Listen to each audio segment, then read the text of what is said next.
Hello, this is Purab Kohli and you're watching me on Bollywood Nazar.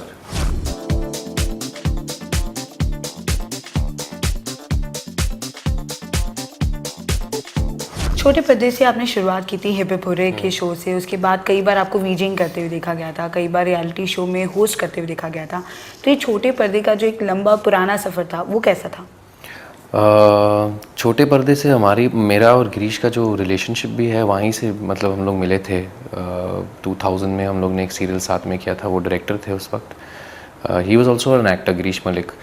और उन्होंने direction शुरू किया था I think in the mid 90s और late 90s, I don't know exactly when.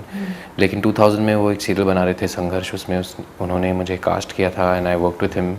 बस 10-15 episode का role था वो, ज़्यादा नहीं।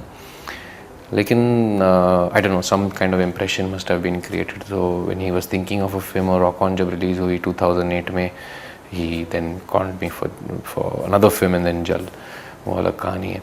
लेकिन छोटे पर्दे के बारे में आप पूछ रहे, मैंने कोई ट्रेनिंग नहीं लिया एक्टिंग का। I mean I just started acting, you know. मुझे कुछ करने को था नहीं। कॉलेज जा रहा था, मतलब आई हैड गिवन अप। मैं पायलट बनने की कोशिश कर रहा था, I had given that up. और मुझे 6 महीने की छुट्टी थी, you know. So I didn't have anything to do. तो उस चक्कर में चलो यहाँ पे 5000 महीने मिल रहे, जाके काम कर लेते हो। उस हिसाब से मैंने हिप हिप हुर्रे किया। और मेरा स्कूल वही था। आई थिंक नूपुर रस्ताना, जो उनकी भी फिल्म आ रही है बेवकूफ़ियाँ अभी, she is the director of hip Hip hurray. या सो शी इज़ एंड विनय पाठक, जो आप सब जानते हैं, ही was the writer of hip Hip hurray. तो बोथ ऑफ देम हम सब सारे जो बच्चे थे, हम लोग के साथ थोड़ा सा वर्कशॉप जो कर लिया, उन लोग के साथ काम किया हम लोग ने। ऑलमोस्ट 1.5-2 years वी वर्कड, 1.5-2 साल काम किया हम लोग ने साथ में। And they are experience train people, you know. तो एक मेरा वो स्कूल बन गया। मैं हमेशा कहता हूँ, मैं सीखता रहता हूँ, अभी भी मैं सीख रहा हूँ। जब मैं हर सेट में घुसता हूँ मैं सीखता हूँ। लेकिन फाउंडेशन जो हुआ था वहाँ से, I think Hip Hip Hurray was that. तो I owe that to Hip Hip Hurray. उसके बाद चैनल वी में लग गया। तो चैनल वी के साथ जैसे कि मैं कुछ इंटरेस्ट नहीं था, मैं पैसे मिल रहे थे, खुश था उतने पैसे से, तो ऐसे काम करता था मैं। एंड चैनल वी के साथ मैं ट्रैवल शोज़ करता था। तो मैंने पूरे देश, मतलब by the time I was 25-26 years old, I had scene every state in this country. I mean वो कौन सा मतलब बच्चा ऐसे बोल सकता है कि 26 साल की उम्र में पूरा देश देख लिया है। So I driven through. I mean अभी भी सिर्फ 4 स्टेट्स बचे, जहाँ in the north east 3 and 1 Sikkim, which is also the north east only. But everywhere else I've been even in the northeast. I've been into Nagaland, Assam and Meghalaya, Arunachal. तो television I owe that life too. मेरी जो upbringing थी, initial growth था, was all on television. लेकिन उसके बाद 2005 में मैं ऑलरेडी 2-3 पिक्चर कर चुका था उस समय तक। लेकिन 2005 में मैंने जब माय ब्रदर निखिल किया, तब मैंने देखा कि वाओ, ये सिनेमा का बड़ा पावर है यार। ये ऐसे फीलिंग्स आ सकते हैं, you know. You feel so emotionally moved by a movie. पता नहीं देखा कि नहीं आपने माय ब्रदर, यू सीन देखी। तो माय ब्रदर निखिल के साथ एक मतलब डायरेक्शन मिल गया था, ठीक है यही काम करना है, मतलब फिल्में में काम करना है। तो उसके बाद थोड़ा बहुत प्रोडक्शन भी कर लिया, एक्टिंग करता रहता हूँ। तो now life is in as a film actor. छोटे पर्दे के बाद में जब बॉलीवुड में आई, बड़े पर्दे की तरफ रुख किया आपने 2003 में शायद, बस यूं ही से।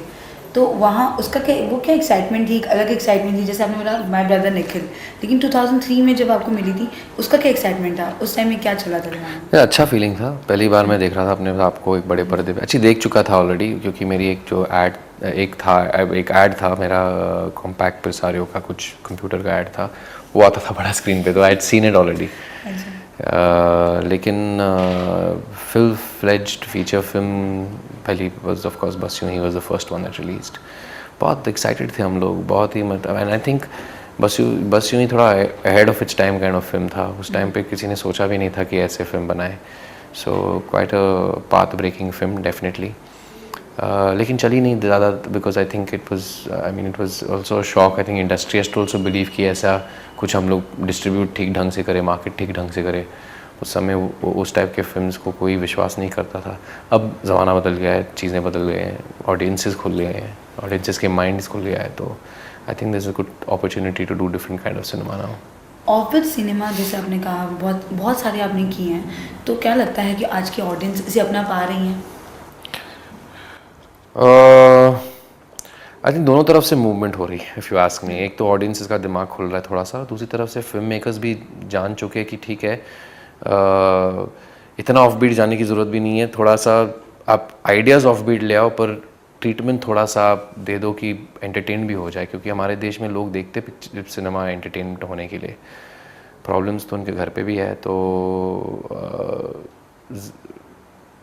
कुछ कुछ इमोशंस रिलीज़ करने के लिए अलग अलग तरह के सिनेमा बनना चाहिए सोसाइटी में।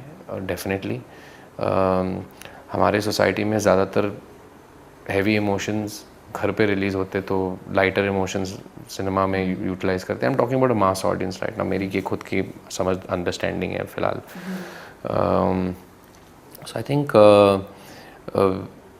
अगर आप एक मैसेज के साथ फिल्म ले आओगे और एक थोड़ा सा एंटरटेन में जब बोलता हूँ मैं सिर्फ कॉमेडी नहीं बोलता हूँ, नॉट ओनली कॉमेडी, क्योंकि एंटरटेनमेंट इमोशन इवोकिंग मैं कहूँगा कि aggression is also emotion, you know power also is an emotion. वो चीज़ें भी हमारे कमर्शियल सिनेमास दिखाते हैं, they evoke that within people. तो I think it's time that people are, वो ब्रिज बन रहा है बीच में, you know, between completely art house ideas and the treatment of the film to make it more watchable for audience to digest it easily. Rock On की बात की जाए तो रॉकन को जैसे बहुत सारे क्रिटिक्स ने और बहुत सारे ऑडियंस ने प्रेज भी किया था, बहुत आपका एक अहम किरदार था उसमें। क्या कैसा आपका रिएक्शन था जब आपको फिल्म ऑफर की गई थी? एक्चुअली मैं इतने छोटे छोटे फिल्म्स कर रहा था अब कर रहा हूँ भी, you know, because I do such small films. तो मुझे रॉक ऑन का मैग्नीट्यूड समझ भी नहीं आया। मुझे एक कॉल आया था एक कास्टिंग डायरेक्टर से, शानू शर्मा, उनसे फ़ोन आया था। Of course, she didn't cast the film by the end of it, but I got a call from her saying that कि एक डायरेक्टर है Abhishek Kapoor, he's making a film and he's meeting people, मतलब लोग को मिल रहे हैं। और एक गिटारिस्ट का रोल है, जो अर्जुन का रोल था, एक गिटारिस्ट का रोल है, he's desperately casting for that, go and meet him। तो मैं क्या मिलने, I heard कि अच्छा ये है Farhan, I heard Farhan's in the film, but I didn't even think कि, because Farhan is not an actor, that was his first film, I didn't think it's going to be such a big film, you know, कि मतलब ठीक है, it sounds good, and मैं फरहान को जानता भी था, hi hello, you know, because we knew each other from one club or something.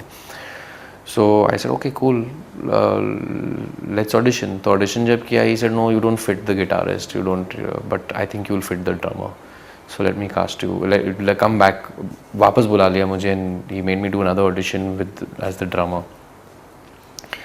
And then एक दो हफ्ते मुझे पता भी नहीं था कि, बिकॉज फरहान उस समय का was also working on another film produced by somebody else, I was not sure कि प्रोड्यूसर भी कौन है। तो Ritesh was Farhan's partner, met me in the club and he said oh so I heard you auditioned for Rock On. So उस time film का नाम था magic. I heard you auditioned for Magic. So I said, how do you know? He said, I'm the producer of the film. So I said, oh, sorry. So that's how then I started understanding, oh, it's a big film, you know. But मेरा confirmation भी नहीं हुआ था उस समय। तो then after that and then Ritesh told me, मतलब gym में ऐसे उसने बता दिया कि यार he really liked your audition and I think you're going to be cast for it, but let him call you. So then Abhishek called me and he said that come meet me again, and I said okay. Then I read the script and